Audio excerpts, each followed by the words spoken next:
So the media gave me a bit of emotional whiplash recently. I came across this article from the New York Times, How Little Exercise Can You Get Away With? Getting in shape can be easier and faster than you might expect. Good. And then I came across this other headline in Scientific American. A new study says you need 10 hours of exercise a week. What? I didn't know what to do. But then I thought, oh wait! I could actually read the articles. And I'll also seek a third opinion, because then I can call it a trifecta. And that sounds like Triforce, and I'm a huge fan of Zelda. So I decided to interview Zelda. Yes? But then I remembered she doesn't know anything about this. I don't. And she's fictional. I am? So I decided to interview my trainer. I've lost all sense of identity. Nathaniel, great to talk to you again. You also. How am I doing, by the way? You're like coasting right now. You're not pushing things too hard. You're not taking it too easy. Yeah, I'm coasting. I'm doing okay. Not 10 hours a week okay, though. What's the deal? Apparently there was a study that analyzed accelerometer data over the course of a week from 17,000 individuals in the UK Biobank, which is like a regular bank, but instead of depositing money, you deposit human being? No, that doesn't seem right. It's actually just a longer-term health study that follows the lives of 500,000 volunteers to determine who falls ill and why. I'll tell you why I fall ill. It's because I have an 8-year-old in school. It's a petri dish. Anyway, they did a study by taking data from a study. They're study buddies. What they found was that there was a 30% reduction in stroke or heart attack by doing 560 to 610 minutes of moderate to vigorous physical activity a week. And people who were less fit needed to do 50 minutes more. This is a lot more than we've traditionally been told by, warning, obvious joke alert. Who? Yes, who? The World Health Organization. Who says that you need a minimum of 150 minutes of moderate intensity exercise a week. In addition, 2 or more days of muscle strengthening activities targeting all muscle groups. I'm flexing all of them right now. Oh, even that one! My trainer brutally disagrees. What's the recommended amount? I would say like 2 to 3 weekly strength training sessions, 30 minutes each time, full body, increasing the resistance or the reps as you go along each week. Actually, he agrees. And I should have known that because I've been working with him for like 5 years and he's been giving me 3 exercises per week. It's giving 3 exercises per week. I probably would have stopped exercising a long time ago and not even talking about this topic if it wasn't for him and the app Trainwell, who sponsors this video. Thank you, Trainwell. I'm not just interviewing him for this video because he's a sponsor, by the way. He's the fitness guy I trust. I've been using Trainwell for like 5 years. I truly believe in it. Fun fact, I was the first YouTuber they sponsored. I basically launched the company. It is a personal trainer service facilitated through this delightful app. As someone who has not done exercise most of my adult life, he tells me what to do. He has a plan. I love plans. I've made whole videos about plans. And it shows you what to do. What's a cat cow? That's a cat cow. Also, that's a cat cow. But for the exercise. Nathaniel can track me with my watch and he can tell me to speed up, slow down, do it a little differently. Slow down. Okay. Or say I'm doing a good job. Nice job. I love it when he says I'm doing a good job. And I can chat with him right here in the app. Sometimes I'm traveling and we have to adjust. But most importantly, I don't have to think. I just hit that recommended 3 days of exercise a week, full body. I don't skip leg day. I don't skip butt day. Most days involve leg, arm, and butt. This also applies to life. The longest relationship I've had with a sponsor, and I'd be using it even if they didn't sponsor, but don't tell them. If you would like to try it, you can scan the QR code on screen or go to go.trainwell.net/WheezyWaiter and take a quiz and get matched with a trainer for a 14-day free trial. Okay, back to it. 150 minutes is recommended by The WHO, yet that article says 10 hours.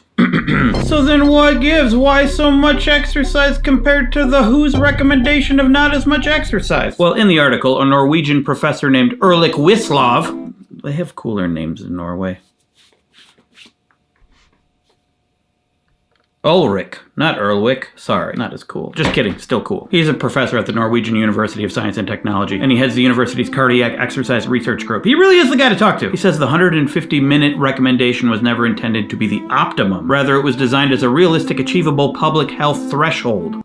My nickname in high school. And the 150-minute recommendation does show an 8 to 9% reduction in risk of stroke or heart attack. Sean Heffron, an assistant professor of medicine and cardiologist specializing in exercise science at New York University, said that that's not nothing. If we came up with a new medicine that improved risk that much, we'd be thrilled. So the 150-minute gives you an 8 to 9% reduction in risk, while the 10 hours gives you 30% reduction in risk. Also, Heffron said the gym does not hold a monopoly on exercise. I remember I used to play Monopoly with my sister when I was like 5. I was 6 years younger than her. That was unfair. I lost every time, but my frustration allowed me to throw a tantrum, which was good exercise. Also, I'm pretty sure she cheated. People underestimate the amount of exercise they might actually be getting. Walking, tennis, gardening. raising and lowering your eyebrows. If you eventually break a sweat, that counts as vigorous activity. Also, it depends on where you come from. If you're starting from nothing, any vigorous activity is going to have an effect. Wisloff also says the study obscures relative intensity of different people. An older person might see a walk around the block as intense, while a younger person might be like, whatever, old man. Or maybe if they're polite, they won't say anything. They just won't see it as that intense. Wisloff says that 5 minutes of moderate to vigorous activity a day reduces mortality risk, not just mortality. That would mean reducing living. Mortality risk by around 30%. My third opinion, Nathaniel, also agrees with that. Is that still better than nothing? That's still better than nothing. Huh, that was my wife's wedding vows. Okay, Zach Heffron also brings up that genetics plays a role, and people may have just exercised more that week. Maybe it was Shark Week on Discovery, and they got scared and ran a lot. And as for less fit people needing more for the same benefit, Mr. Heffron was none too pleased. Stay unlocked. Dark Heffron. As a clinician, I would ignore that wholly. Your individual health and longevity is not a competition. We're confident that exercising is beneficial for multiple reasons, and we can't determine who's going to benefit most from exercise. Okay, a reasonable recommendation is 150 minutes of exercise per week. An optimum recommendation is 10 hours. But what about that other article? How little exercise can you get away with? Could we possibly do less and also get the same benefit? That's the dream! The growing body of research suggests, say more, that the amount of exercise you need to start seeing real health and fitness benefits, yes, is surprisingly small and eminently achievable! It may sound too good to be true, but you can get stronger, fitter, and healthier with exercise lasting just a few minutes. I'm crying so much I had to take my shirt off. Presuming you're willing to work hard. What the f***? Maybe that's a typo. Maybe they meant hardly working. I should hope so. Presuming you're willing to hardly working, that's probably it. Yeah, that makes sense. No, it doesn't. How much do you have to train to get health benefits? Any amount, said Patroklos Androulakis Korakakis, a visiting scholar at Lehman College and author of the forthcoming book, Train Smarter, Not Longer, The Minimum Effective Dose of Muscular Development. Yes, like the other article and my trainer said, any movement going from 0 to 1 will have benefits. We know this, but we're looking for like those sweet 150-minute benefits, but with like less time. Also, we're kind of oscillating between cardio and strength training, but let's just roll with it. A 22 meta-analysis found that adults who spent just a few minutes a day doing resistance training could reduce the risk of all-cause mortality. That's the biggest killer. All-cause? Watch out. I clicked the link and looked at that study, and it said that a maximum risk reduction of 27% was observed at around 60 minutes per week. So like 20 minutes 3 times a week. That sounds about average. So any exercise at all will reduce mortality risk, but more exercise will reduce it more. This article's saying the same thing. They're study buddies. But reducing mortality risk ain't the only reason to work out, bro. What else does strength training do for you? There's like 3 points I typically look at. Injury prevention. It'll help you maintain your muscle, especially as you age, and then your overall energy balance. Oh, so strength training helps you gain strength. That makes sense. So, article. Yes? Can I do less strength training and still get the same amount of strength benefits as well as health benefits? I asked that very question in the article. Why don't you read it in the next shot? Couldn't do it yourself? Okay. Off, I'm busy. Jesus. So a few minutes of push-ups and squats at home can improve your health, but can they also make you stronger? Yes, but you have to make the workout count, said James Steele, an exercise physiologist who helped create the United Kingdom's physical activity guidelines.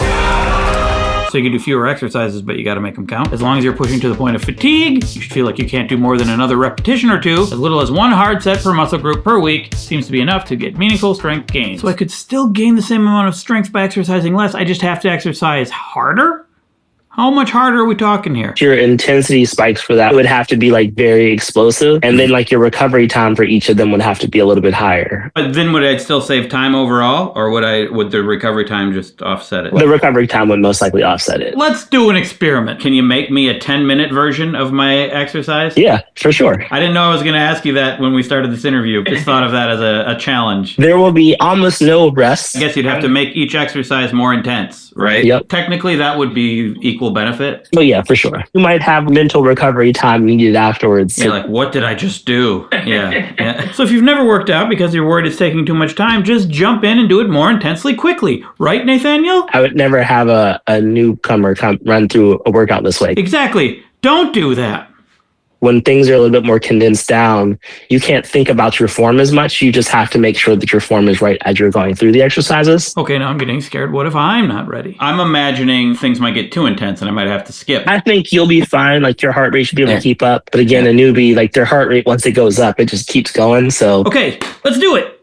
In the past, I already did it when I shot this. This is my exercise room. Normally it has pads on the floor, but our water heater just broke and flooded the place, so we had to remove them, and now I have to do this exercise on the hard floor. Ha! Except I got a yoga mat. Hopefully that's enough padding for my sensitive body. My trainer took my 34-minute workout and condensed it down to 14 minutes. So if you hear screaming, just know that I'm working out real good. Okay. How do you shave 20 minutes off of a workout, but keep it the same? Less rest. Fewer rest in between. Heavier weights, so less reps. Fewer. My God. I don't know. I'm going to find out. You want to do a workout? You want to do a workout? You want to do a workout? Hey, Bunny, do you want to do a workout? Bunny, do you want to do a workout? China has informed me she ordered a special mat, not my friend Matt Weber. It wasn't supposed to be Matt Weber? No. I gotta cancel it. You can't order people. It was a workout in itself to get the mat. We begin with the Walking Frankenstein. Technically, it would be Frankenstein's monster, but... Working out, working in, working my thighs and working my shins. Sweating more. Doing this thing and doing this thing. You never know what the montage will bring. Yeah, I feel exhausted, like I did a cardio workout, but it went by so fast. Too tired to turn the camera off now. I've been sitting here for like a couple minutes, so I'm just gonna live here forever. Good night. Oh, I'm pretending I just did that. Yeah, it was doable. Felt like I got kind of a full workout. I was quite exhausted afterwards, but there were a couple of lifts that I wasn't able to do the full amount because much like my humor and editing style, it was too much all at once. If you need to save time and you don't mind being exhausted afterwards, I think, yeah, sure, but I would rather just do a more thorough workout and do it the regular length of time. So what have we learned, boys and girls? Well, pretty much any movement is better than no movement. Going from 0 to 1 is probably the best thing you can do. And if you're already at 1, trying to get to 2, 3, or 4 might have better results, but is it practical? It depends on what you want. Do you want to get strong, or do you just want to be healthy and maintain? I try to run occasionally and hit 30-minute workouts 3 times a week. But remember, that 30 minutes doesn't have to be all at once. Maybe you go for a 5-minute walk after breakfast. Maybe you do a 5-minute stretch after lunch. And remember, it doesn't have to be a regimented exercise. It can be walking or fun stuff like biking, skiing, sledding, snowboarding, surfboard, boogie board, parasoling. No, not parasoling. Eyebrow raises.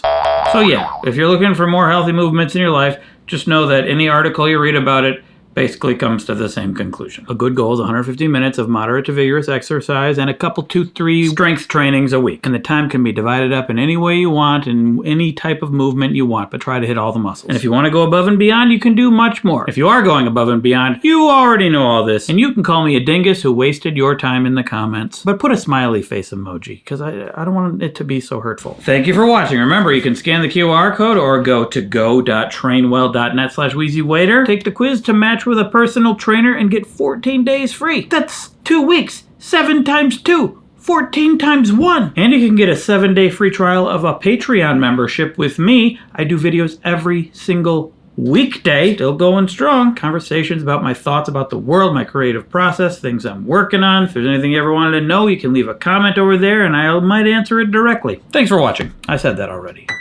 I've lost all sense of identity.